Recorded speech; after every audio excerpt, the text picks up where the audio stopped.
tal? Hola Pilar, bienvenida a nuestra tierra, a Extremadura, que me consta que te encanta. Muchas gracias por compartir este ratito de charla con nosotros, con la Federación de Municipios y Provincias de Extremadura. Este espacio que compartimos está enclavado dentro del proyecto Incides Localiza, que pretende sensibilizar sobre cooperación y sobre los objetivos de desarrollo sostenible.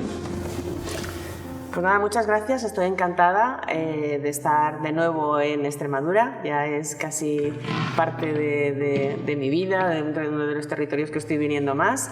Y me encanta su gente, me gusta todo de Extremadura, la comida, las personas, sobre todo la parte humana, ¿no? Me parece maravilloso, un territorio espectacular. Así que aquí estoy encantada de hablar contigo y todo lo que pueda ayudaros a la Federación de Municipios. Aquí estamos. Muchas gracias por compartir este ratito con nosotros. Pilar, eres doctora en química, investigadora, científica, empresaria, una palabra que utilizas mucho y que yo creo que se debería utilizar mucho más, que es inventora. Has sido también la directora general de cooperación de la Generalitat Valenciana, filántropa. De entre todas esas cosas que estoy diciendo, ¿quién es hoy Pilar? Pues soy una mujer inventora, que fui por el mundo con una brocha de pinturas, intentando buscar soluciones para enfermedades que transmiten los insectos, que descubrí que son enfermedades de pobreza y que esa brocha se ha convertido en un elemento de denuncia y dinamizador, aparte de una gran tecnología que se está utilizando en muchos países del mundo. Entonces, lo que me gusta es hablar de lo que conozco y, sobre todo, lo que me gusta mucho decir es poner el conocimiento en acción, y es a lo que me dedico, a través de lo que sé hacer, intentar cambiar las cosas y, sobre todo, dedicada a este mundo de enfermedades de pobreza, pero que son transmitidas por insectos, y es a lo que yo me dedico. ¿Cómo se despierta esa llama en ti de hacer cooperación, ¿no? ¿O cuándo sucede? Porque tengo entendido que tu padre tenía una empresa de barniz. Él quería que desde el minuto uno tú empezaras tu desarrollo profesional en esa empresa de barniz. ¿Y cómo pasas tú de ser esa chica que su padre quería que estuviera con él, ayudándole en esa empresa familiar? ¿Cómo pasas a ser la persona que hoy eres en día? Pues yo estudié la carrera de químicas y tal vez por lo que veía en mi casa, mi padre, al que quise mucho, porque del corazón nunca nos lo quita nadie, fue un inmigrante de Teruel después de la Guerra Civil, que se fue a Valencia con sueños, con ilusiones. Entonces no había ONGs y, por lo tanto, era a base del esfuerzo de creer en las personas. Y mi padre se llegó a montar una empresa pequeña de barnices, y yo esta tradición pues pensaba que, además soy hija única, que estaría con él cuando terminase la carrera de químicas en el laboratorio que tenían en la fábrica. Pero mi padre me dijo, no, tú empiezas como yo, cargando garrafas y poniendo etiquetas, y me duró un mes. Luego tuve la suerte de poder hacer el trabajo de investigación final de carrera y la tesis doctoral en el Consejo Superior de Investigaciones Científicas, y me dediqué al tema, sobre todo de polímeros, vinculados siempre con algún problema que yo pensaba que había que solucionar. Es decir, si tuviese que definirme de alguna manera, soy una científica pragmática, es decir, una inventora científica desde la observación de la realidad. Hay un problema, tiene que haber una solución. La providencia me hizo ir al tema de enfermedades de pobreza que yo desconocía. ¿Por qué? Vino una persona de la Facultad de Químicas de Valencia para que dirigiese un proyecto de investigación de la universidad, y bueno, no sabía, yo era muy joven, con 26 años ya era doctora en químicas, y leyendo en un periódico que se había cerrado un hospital porque había bichos, y yo veía una cucaracha y me subía encima de una silla. No quiere decir que ahora me gusten mucho, pero bueno, pues decir, pues yo que tengo polímeros, tengo pinturas, voy a hacer lo que es una pintura que pueda controlar estas enfermedades y para el hospital. Esto fue así, y realmente fue como todas las tesis y trabajos de investigación son fenomenales, pero tenía sus lagunas, y al cabo del tiempo ya lo tomé como un tema de investigación propio mío, y en el año 96 es cuando tengo la primera patente y vienen a buscarme de Argentina y de Bolivia. Realmente yo no conocía ni las enfermedades de pobreza, ni sabía ni siquiera lo que era la malaria. En aquella época, estamos hablando del año 96, todo nos queda muy lejano, ¿no? Todo lo que hoy en día los medios de comunicación nos lo ha acercado. Y un médico, el doctor Cleto Cáceres, me dijo: doctora, mi pueblo se muere, tenemos la enfermedad, el 85% de Chagas. Y me llamó mucho la atención y le dije a mi padre: me tengo que ir yo a Bolivia, pero bueno, en un mes volveré. Pero llegué, no habían paredes y yo había inventado una pintura y no podía aplicarlas. Había hambre, había una situación dramática en el Chaco boliviano y bueno, lo que han dicho mucha gente, que fui como científica y me volví indígena. Y por lo tanto ha sido siempre providencial, y eso me hizo el despertar que yo había creado algo que podía salvar vidas, y ahí mi vida cambió. Yo, Pilar, como ya sabes, soy alcalde de Vivares. Vivares es una localidad muy pequeñita de unos 720 habitantes que está entre Don Benito y Miejada. Vengo en representación de la Federación de Municipios y Provincias, como ya te he dicho. Lo que buscamos es un poquito sensibilizar a todos esos ayuntamientos y queremos preguntarte, porque, por ejemplo, en el caso del Ayuntamiento de Vivares, que es un pueblo pequeñito, con un presupuesto pequeñito, hacemos cooperación. Por ejemplo, la última campaña que financiamos era una campaña del Movimiento Extremeño por la Paz, de una ONG extremeña, contra la ablación de clítoris en Mali. Entonces, ¿qué nos aconsejas tú a los alcaldes y alcaldesas de la región extremeña? ¿O qué podemos hacer desde nuestras entidades en este tema, en cooperación, en sensibilización, en educación, para que seamos todos más solidarios y conseguir un mundo más justo? Bueno, lo primero es que no es nunca nada pequeño. Una gota de agua es una gota de agua en el océano, pero es una gota de agua. Y hay que saber que eso es importante. Lo que hay mucha dispersión de recursos, y hay que hacerlos que sean eficientes y eficaces los recursos. Y yo creo que el mundo ya ha cambiado, en el sentido de que ya no son pobrecitos que se mueren, ni tampoco tenemos que estar viendo la situación de los países del hemisferio sur o de la gente que puede vivir aquí con problemas como pobrecitos. No, hay que hablarlos de igual a igual. Y el igual a igual supone conocimiento, que eso es fundamental. Yo creo que si algo tenéis que hacer los municipios es primero ver al mundo de igual a igual, para empezar. Yo creo que la unidad de los municipios es fundamental también. Unos recursos bien coordinados, bien estructurados y en proyectos concretos puede ser mucho mejor que si hacéis proyectos muy difuminados y que al final se convierte en un tema de bienvenido Mr. Marshall, ¿no? Qué bien que estoy ayudando a un pueblecito a hacer un pozo. Yo creo que esto se tiene que acabar. El municipalismo es fundamental también, porque una de las cosas importantes que fallan en los países, sobre todo en el hemisferio sur, es la capacidad de organización y de organizativa de los propios municipios que hay en estos países. Entonces, a veces es mejor que se utilice los recursos para que forméis a gente y que la cualifiquéis, a que la gente sepa buscar sus propios fondos y sus propias formas de organizar unos municipios. ¿Qué es lo que pasa? Que mientras estemos el mundo solamente viéndolo desde un punto de vista asistencialista, que en algunos casos evidentemente hay que hacerlo, es decir, si hay un pueblo que hay un terremoto y que está muriéndose de hambre, hay que actuar rápidamente, eso se entiende, pero hay que pasar algo más, y ese algo más es ese conocimiento que tenéis los municipios para enseñar a la gente a saber también reivindicar sus derechos, porque una de las cosas que está pasando en muchos países es que no saben ni las personas manifestarse, ni siquiera saben qué pedir y cómo organizarse. Y también pasa con los propios alcaldes o municipios.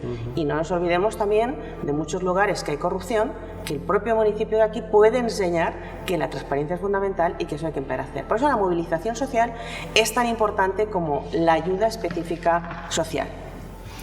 ¿Cómo le explicamos a algunos de nuestros vecinos o vecinas que no están del todo convencidos con esa solidaridad que debemos tener todos? Bueno, yo creo que se ha visto con esto del COVID. Está clarísimo. Primero hay que pensar, vosotros que aquí tenéis en Extremadura algo tan importante como el tema de las estrellas, que es un lugar donde se puede ver el universo, asomas y ves todavía un mundo limpio, un universo limpio. Fíjate, ¿qué es realmente la Tierra? Es una estrella que va navegando por el universo. ¿Y qué ha pasado ahora precisamente con el COVID? Que ese barco, que es esta estrella, está naufragando por una parte del mundo y te arrastra. O ya no solamente desde el sentimiento, que me parece muy importante entender que tenemos la obligación de colaborar, de cooperar y de ir conjuntamente por el mundo, incluso desde el punto de vista egoísta.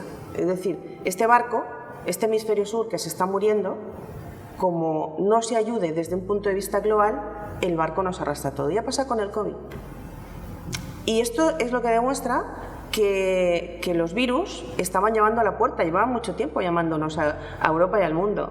Nos pasó con la gripe A, con la H1N1, el SARS, el MERS, el ébola, el SIDA, todo zoonosis clarísimas, unas provenientes de lugares donde no cumplen los requisitos de salud que nos obligan en los países occidentales, como es el caso de China, y otra, como es el tema de pobreza clarísima que hay en África, donde son zoonosis que la gente se alimenta de animales silvestres porque tienen hambre. ¿Y qué pasa? ¿Qué pasó con el SIDA? ¿Dónde nació? ¿Y el ébola? Y nos estaban diciendo, aquí estoy. Hemos tenido la suerte de que sea un virus que se caracteriza por su contagiosidad, más que por su letalidad. ¿Pero qué pasa si el próximo virus es tan contagioso y tan mortal como el ébola? Entonces, o empezamos a pensar en un mundo global y en un mundo solidario desde el conocimiento, porque conocimiento nos sobra. Vamos a ver, por ejemplo, qué pasa en el tema de la malaria. Estamos hablando de cientos de miles de personas, sobre todo afecta a embarazadas y a niños, que se mueren anualmente. Y aquí, en Extremadura, en Losar de la Vera, estaba el dispensario más importante de España en 1920 y tantos. España se erradicó la malaria en 1964, cuando España era un país pobre. Esto hay que decirlo. ¿Y por qué se erradicó? Porque había tratamientos químicos que eran muy tóxicos entonces, clínico, con la quinina, pero si había algo tan importante como esta parte de tratamientos era educación en higiene. España era un país pobre, pero era un país limpio. La gente sabía que tenía que ir a un dispensario, sabía que tenía que calear sus casas, limpiar con los cubos. Las señoras salían a la puerta de las casas a limpiar las casas. ¿Y qué ha pasado? ¿Por qué la mitad del planeta se está muriendo también de enfermedades como la malaria? ¿Por qué nos está educando?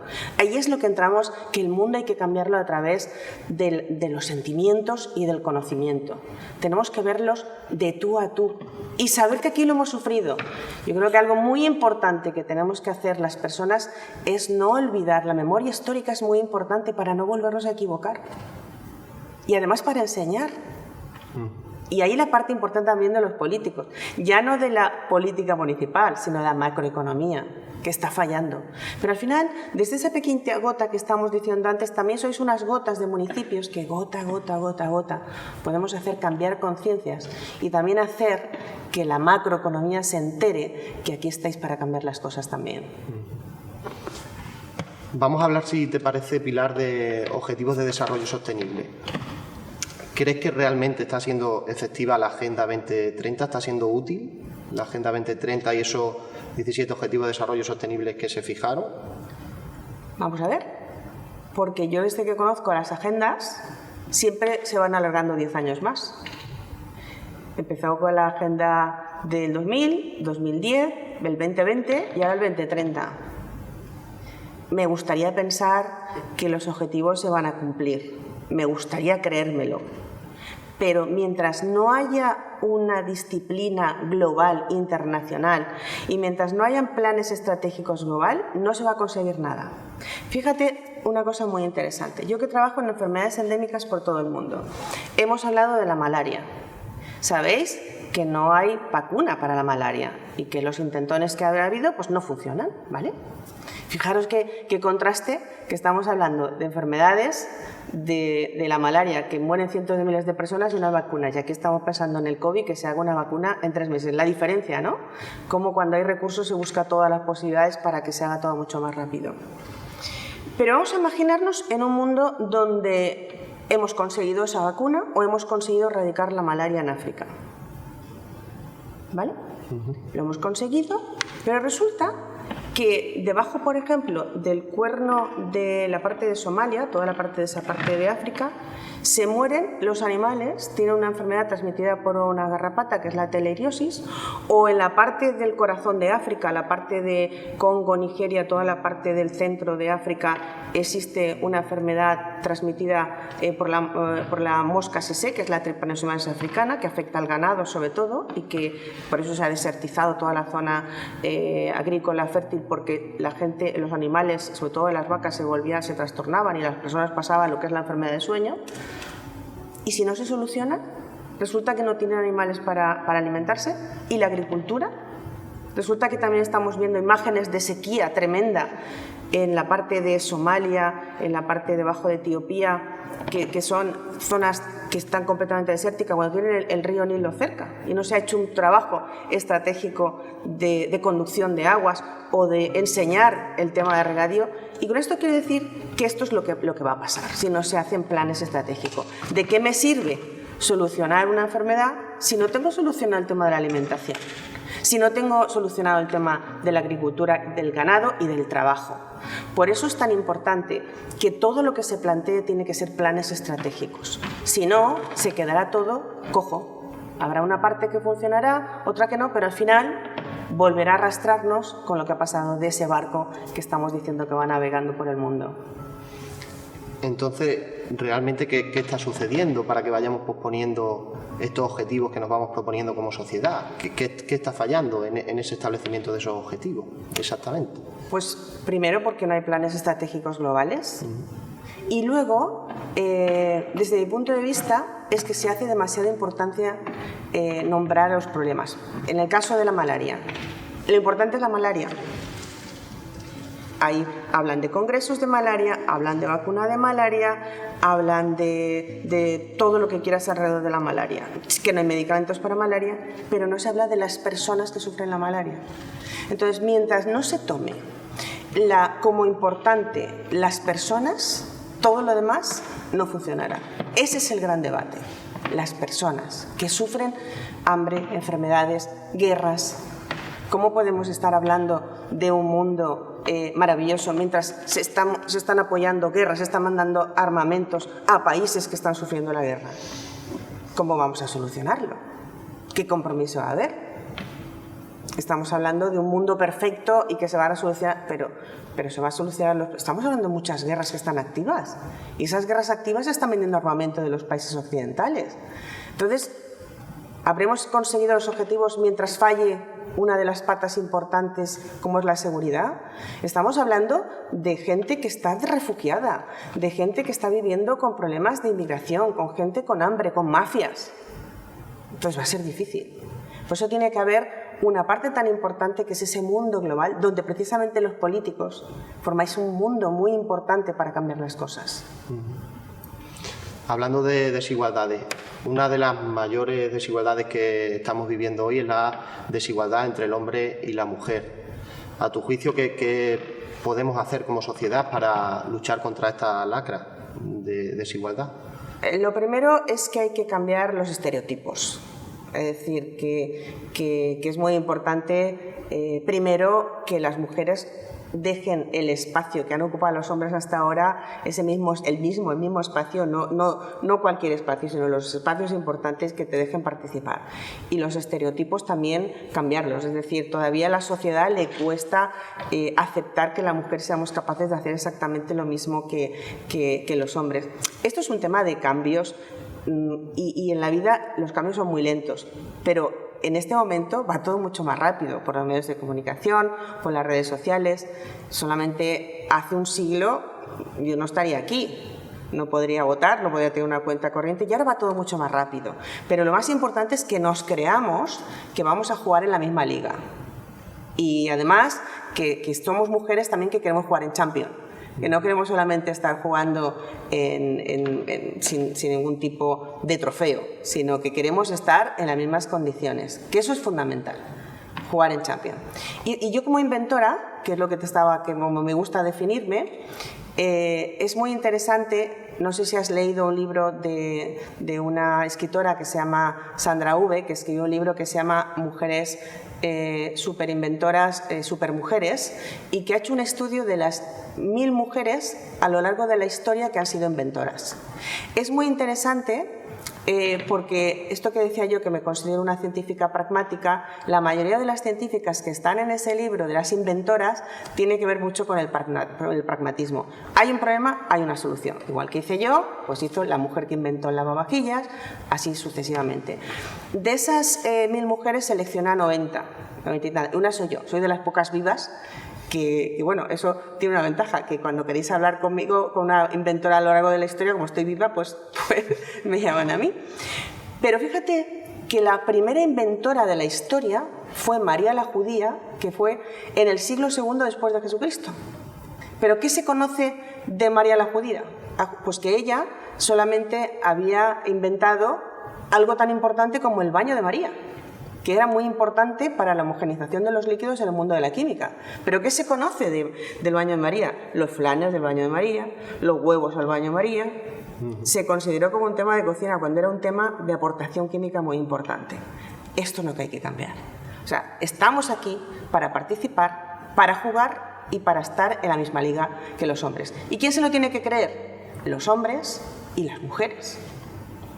Tenemos que llegar a alcanzarlo con el conocimiento y saber que estamos en un mundo donde todos somos necesarios, y eso me parece que es la clave de la igualdad, ¿no? ¿Cómo es la vida de una mujer que se dedica a la ciencia? En este caso, tu vida. Bueno, mi vida yo soy una persona que he sido desde muy joven muy independiente, muy creativa en el sentido, pero vinculada con mi conocimiento, que es el mundo de la ciencia, y donde tuve la suerte de inventar algo que podía salvar millones de vidas. Que me ha costado mucho, porque precisamente ser mujer, el haber sido una mujer joven cuando empezaba, era como que y además había inventado algo para pobres, como que no era invento, ¿no? Esto de prevención, que ahora se ve lo importante por el tema del COVID, como que no era importante, ¿no? Estaba allí, además yo decidí irme a vivir con los indígenas, pasé muchos años viviendo y conviviendo con las familias indígenas guaraníes, y como que, bueno, pues que la tecnología no era importante. Hoy en día, pues, bueno, después de haber sufrido mucho, de haber recibido amenazas, que fue mi vida que se conoce, pues está mi tecnología en muchas partes del mundo. Trabajamos, hay casi 170 científicos de todo el mundo que han publicado cosas a través de mi tecnología, pero lo más importante que siento y que vibra mi cuerpo cuando lo piensa es que en este momento se están montando inversores que montan fábricas en los países donde es necesaria la tecnología. ¿Y esto qué quiere decir? Pues que la fábrica de Ghana o la fábrica de Paraguay, que se inauguró en octubre pasado, la de Paraguay, o las que se van a inaugurar en Nigeria, van a generar puestos de trabajo. Y además, no es que yo estoy mandando de aquí, estoy diciendo tienes que utilizar eso, se va a hacer en los países donde es necesario el trabajo.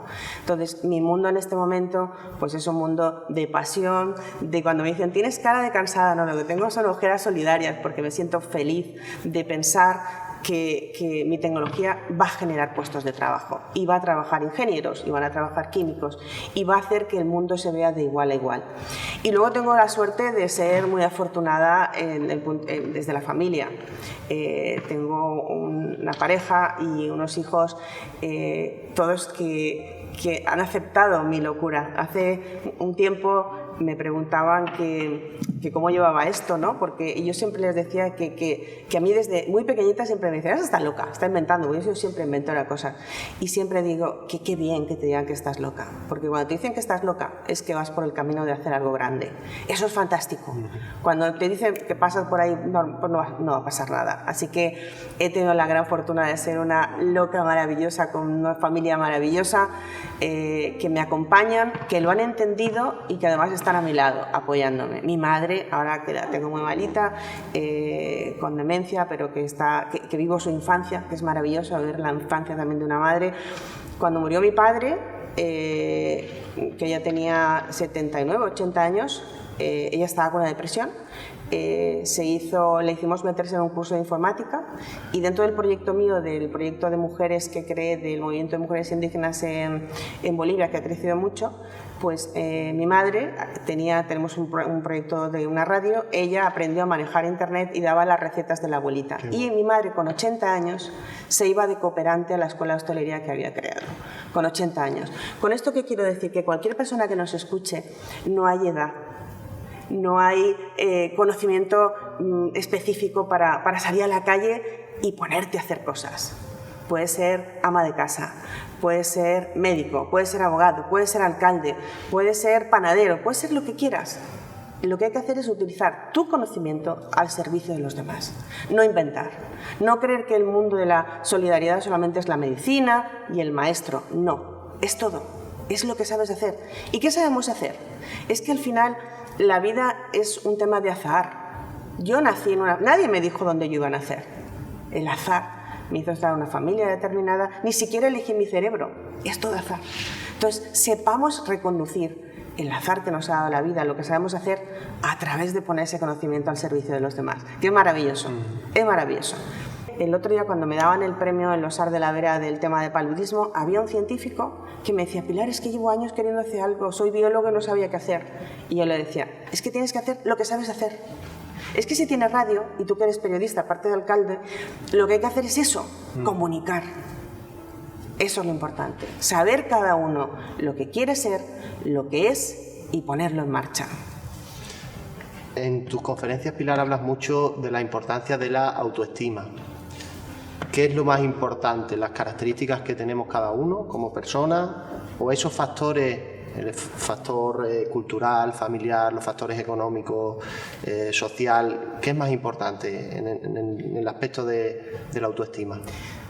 Bueno, es fundamental sentirse uno bien. Si tú no te sientes bien, es imposible que quieras ayudar a los demás. Si tú por la mañana te levantas y te encuentras ya negativo y estás mal, es que todo lo que vas a estar alrededor tuyo lo vas a ver negativo y lo vas a ver mal. Por lo tanto, es fundamental creerse uno mismo, que lo más importante es estar uno bien para poder sacar lo que llevas dentro. Y sobre todo entender que nadie somos más que nadie, por lo que he dicho antes, porque el azar nos ha hecho que cada uno tenga un cerebro o nacer en un lugar determinado, y entenderlo, que no pasa nada. Hay gente que tiene menos cualificación intelectual, otro que lo tiene más, otro que tiene más recursos, esto es el azar. Y la vida, cada uno nos ha puesto en un sitio, porque la vida, el mundo es un teatro. Y además, si te das cuenta, cuando te levantas por la mañana, esta mañana, te habrás levantado, oye, que voy a hacer un programa, que me pongo. Y nos han dicho, pues ponte de negro, ponte de blanco, estamos actuando. Entonces es tan importante entender este teatro de la vida, que estamos aquí donde nos ha tocado, y eso es lo importante. Lo que sí que es, y volvemos a repetir con lo que ha pasado del COVID, el tema de la familia, de la sociedad, de los valores que se han perdido tanto. Hemos visto muy dramática la situación de las residencias, pero este virus lo que ha hecho ha sido destapar una realidad que había antes, no solamente en la residencia, sino en muchos sitios, y a destapar la falta de valores. Eso está clarísimo. Entonces yo creo que es una gran oportunidad lo que está pasando para darse cuenta que tenemos que cambiar las estructuras. Hay dos temas principales: estructura y coyuntura. Lo que estamos haciendo ahora todos, y los políticos más, es solucionar la coyuntura. Venga, vale, va. ¿Cuántos casos tenemos? 4, 5, 2, 500, a solucionarlo.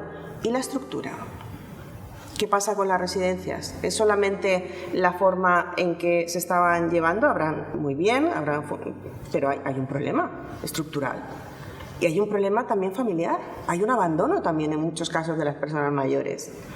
¿Qué pasa con los temporeros? Lo está sacando también. ¿Qué pasa con las pateras que vienen las personas enfermas? ¿Qué pasa con la prostitución?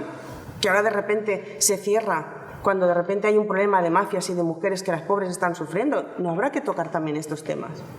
Entonces yo creo que es un momento para los políticos para empezar a pensar en estructura. Fundamental. Y la coyuntura es el día a día, pero la estructura. porque este virus lo que está haciendo es destapar lo que está mal en el mundo. Así que yo creo que es muy importante el papel que tenéis que asumir los municipios. Decían que íbamos a ser mejores personas después de toda esta etapa que hemos vivido. ¿Crees que realmente va a ser así? ¿Estamos siendo ya mejores personas o vamos a ser mejores personas de lo que eran? El ser humano de por sí es bueno. Siempre hay personas que, bueno, pues porque el azar le ha hecho que nazca en otras condiciones, en otras situaciones, y yo quiero pensar que las personas nacimos todas maravillosas y que donde te toca vivir pues te va llevando por un mundo o por otro. Yo quiero pensar que tenemos que tener la capacidad, no porque el virus nos va a hacer mejor, sino la capacidad de ver los problemas estructurales y solucionarlos. Si somos capaces de ver qué problemas estructurales hay en el mundo, nos hará ser mejor, pero no porque el virus nos va a hacer mejor. El virus hace lo que le da la gana. O sea, había un virólogo búlgaro que se llamaba Josh Klein, que murió en el 2016 con 92 años, y decía: el virus más torpe del mundo es mucho más listo que el virólogo más listo del mundo. Pero evidentemente el virus no nos va a cambiar. Lo que sí que es importante darse cuenta que lo que está haciendo es aflorar las estructuras que están mal y dar cuenta que vivimos en un mundo global y que hay que solucionar el mundo global también. Déjame que, Pilar, si me permites, que me vaya otra vez al plano personal. ¿Qué entidades o qué personas han sido tus referentes a lo largo de tu vida? Mi abuelo me marcó mucho mi vida porque mi abuelo fue una persona que sufrió las consecuencias de la guerra incivil española. Estuvo preso después de la guerra civil, pero era un hombre muy intelectual y era un hombre bueno y culto.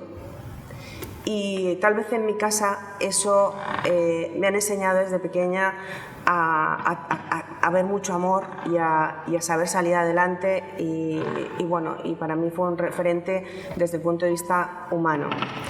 Desde el punto de vista del esfuerzo ha sido mi padre, como lo que he dicho antes, un inmigrante que venía de Teruel a Valencia, y entonces era más difícil venir de un pueblo de Teruel, de un pueblecito que hoy en día hay 300 personas, pequeñito, más difícil que venir hoy en día de Bolivia o venir de Nueva York, porque no habían carreteras, porque no habían coches. Eso son gente que vale la pena escucharla, y me da mucha pena porque son precisamente la gente que está ahora sufriendo, ¿no? La gente mayor que se siente sola. Hemos conseguido una sociedad como parece que la persona cuando se jubila ya deja de pensar, deja de participar en la sociedad, y esto en todas las religiones, sobre todo en todas las culturas y sobre todo las culturas indígenas, la persona mayor es muy respetada y se escucha. Y yo creo que esto es muy importante que volviéramos a pensarlo, la importancia que tienen estas personas que nos han sido nuestro referente.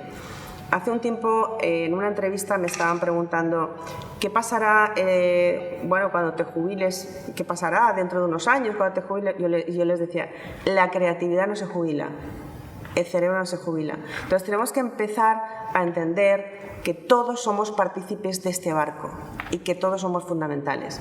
Así que mi ejemplo, evidentemente, he tenido a mi padre y a mi abuelo, y luego también el esfuerzo de mujeres como mi madre, que lo dejaban todo por seguir a un hombre, ¿no? Yo creo que son las grandes heroínas del siglo XX, que han estado ahí dejando. Mi madre era una persona preparada, lo dejó todo por seguir a mi padre, y como eso tantas mujeres heroínas que tenemos anónimas. Así que yo creo que son los grandes referentes que tenemos desde el punto de vista de nuestras vidas personales. Enlazando con el movimiento de mujeres indígenas del mundo, ¿puedes hablarnos un poquito de cómo es la mujer indígena en la actualidad y contarnos alguna experiencia que hayas tenido tú con estas mujeres? El movimiento de mujeres indígenas nace en el 2006. Es un movimiento espectacular porque funciona, es sostenible, y eso es difícil. Yo nunca quise participar en dinero público, creía que si eran capaces las mujeres de salir adelante reuniéndose.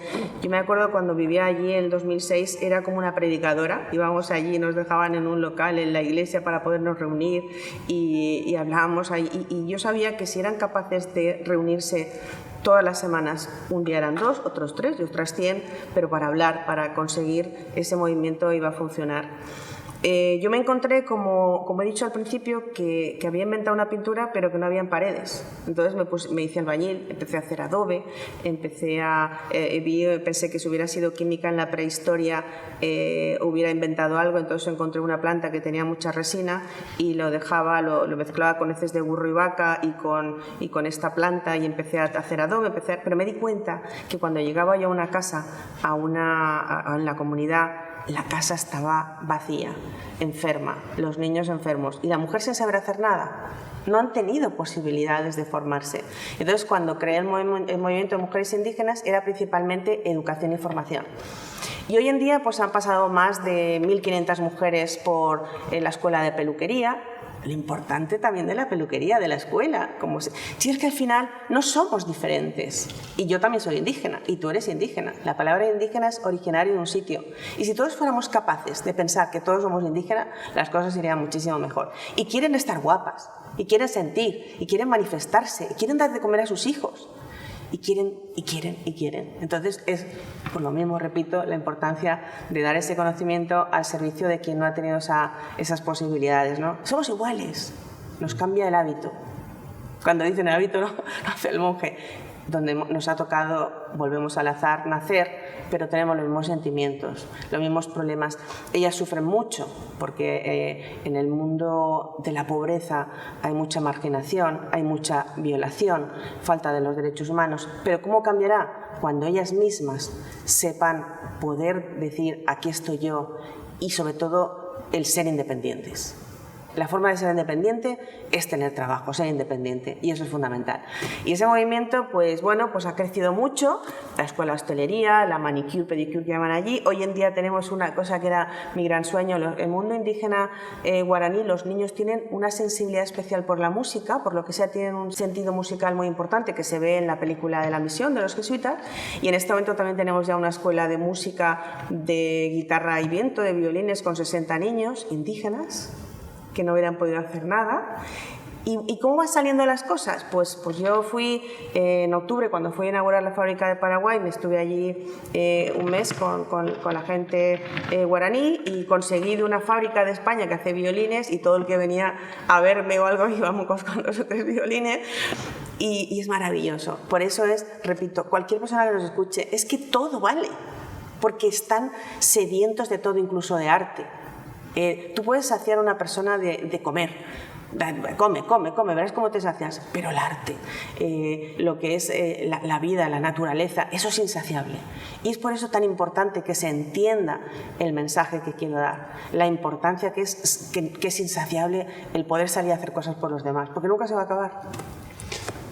¿Cómo te tratan estas mujeres indígenas? Supongo que con un agradecimiento grandísimo, ¿no? ¿Cómo es la relación que mantienes con ellas? Pues muy grande. Yo soy la doctorita, como me llaman en Bolivia, y estoy siempre muy cercana al grupo de todas las mujeres de allí. Pero para mí era muy importante, si había que financiar algo, era la líder. Porque una líder, como pasa aquí, y en todo el mundo, es capaz de movilizar y hacer las cosas. Y eso no se entiende en la cooperación. Tú ahora, por ejemplo, presentas un proyecto a alguna organización que presentan a convocatorias, y difícilmente entiende la cooperación que hay que pagarle un sueldo a una líder, porque la líder también tiene hambre. Pero hay que movilizarle, hay que hacerlo, ¿no?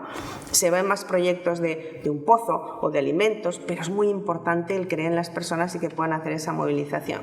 Entonces, esa líder, siempre estamos en contacto y vamos hablando qué pasa. ¿Y qué pasó? Lo último que ha pasado, el COVID, también llegó a Bolivia y a todos los países del hemisferio sur. Está llegando otro ritmo, va llegando poco a poco. A mí cuando me dicen, no ha llegado a tal sitio de África, espera, que llegará. Porque el virus va con paciencia, va siendo, y donde encuentra el sitio ideal se queda y empieza a reproducirse, y esto es lo que estamos viendo, ¿no?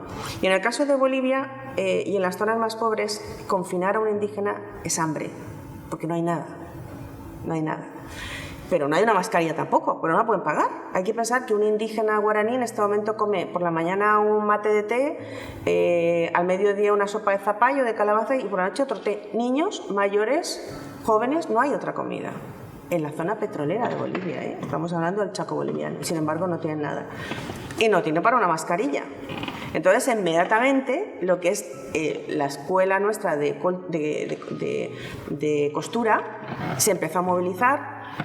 Hice que llamé a las personas que han ido a visitarme a lo largo de los años que he vivido allí, unas 15 o 20, oye, un SOS, tenemos que hacer esto.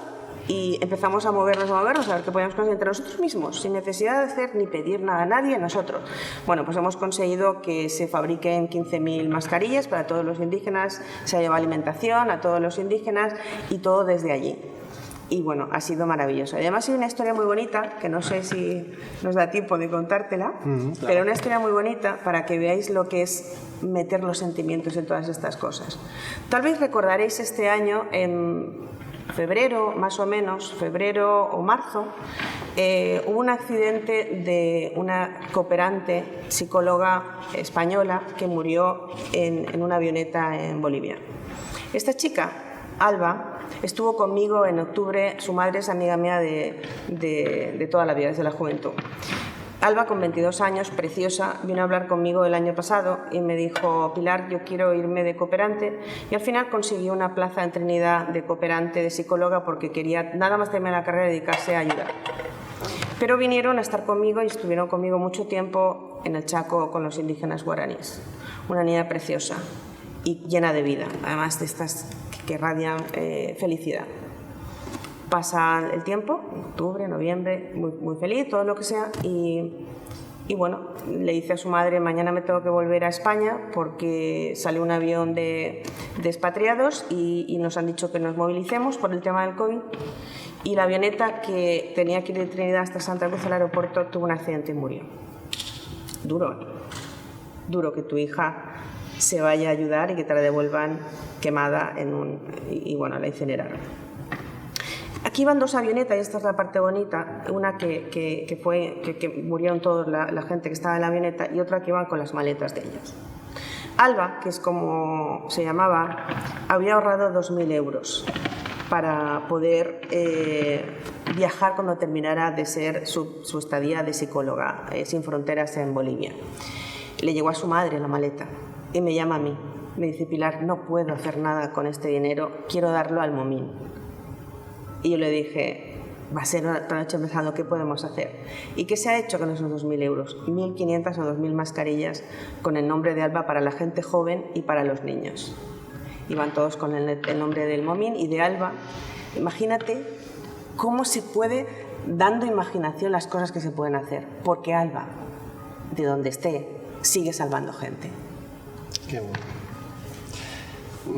Pilar, cambiando un poquito de tema, también a lo personal ahora, si te quedaras con un solo de los días de tu vida, ¿cuál sería y por qué elegirías ese día? El de mañana. No puedo pensar nunca para atrás, porque yo sueño continuamente y los sueños se hacen realidad si te lo crees, si eres perseverante. Fíjate, cuando yo vivía en Bolivia tenía amenazas de muerte. Estaría llorando todavía. No puedes pensar. Mis sueños, que yo sabía que había creado algo importante y que tenía que seguir. Me estaba enfrentando a un mundo de multinacionales, a un mundo de intereses económicos, a un mundo de corrupción y a un mundo de pobreza. Y por lo tanto no puedo estar pensando en lo que ha pasado detrás, sino lo que me toca por venir. Así que mi día es el de mañana o el de la semana que viene, y si Dios quiere el de años que tienen que venir por delante. Centrándome ahora en las amenazas de las que hablas, tiene que ser duro, ¿no?, cuando intentas ayudar y te ponen barreras, y más de este tipo, que afectan al plano personal. Sí, lo que pasa es que normalmente suelen ser cobardes, ¿no? Porque el que te quiere hacer algo no te amenaza, te lo hace y punto. Entonces yo recuerdo aquel momento fue difícil, sobre todo por mi familia. Yo estaba sola allí y me acuerdo que recibí un correo electrónico y que les dije: voy a estar mañana en tal hotel en Santa Cruz, venid a hablar conmigo. No vinieron, ni tampoco el correo lo habían creado. Pero se juntaron, se enteraron todos los capitanes grandes y los capitanes de las comunidades, que vinieron como pudieron, unos burros, otros andando, y vinieron y llorando. Alguno de ellos me decía: doctorita, no nos deje. Y le dije: no, esto me hace mucho más fuerte. Y mi padre, que entonces vivía, yo le dije: papá, qué buena tiene que ser nuestra tecnología, porque la forma de quitarme del medio no es amenazándome, es demostrando que es malo. La ciencia es constatación. ¿Es bueno o es malo? ¿Es tóxico o no es tóxico? Pero no tiene sentido que te amenaza, luego hay que seguir. Y así fue. Así estamos ahora en un momento importante donde incluso multinacionales utilizan mi tecnología y con más ganas todavía de decir todo lo que hay que hacer y luchar y creérselo, y sobre todo que todos estamos llamados a cambiar las cosas. No por ser yo química puedo hacer mucho más, así que animar a que todo el mundo salga a la calle a abrazar. Ahora no nos dejan abrazar. Yo estaba promoviendo la ciencia que abraza y no me dejan abrazar. Pero mira, desde aquí nos abrazamos y volveremos a abrazarnos. Hay que escuchar. La ciencia tiene que estar cerca del que sufre. Tiene que estar ahí. Porque fíjate, yo fui como científica, tenía patentes y de repente no tenía paredes. Tenía que hacer, me hice albañil. Entonces la ciencia tiene que escuchar, no puede estar desde un laboratorio solamente a miles de kilómetros. Hay que ir allí, hay que escuchar, hay que abrazar y hay que pasar a la acción. Pilar, este coloquio se está realizando gracias también a la colaboración de la AESCIS, que es la Agencia Extremeña de Cooperación para el Desarrollo de la Junta de Extremadura. Tú fuiste directora general de cooperación con la Generalitat Valenciana.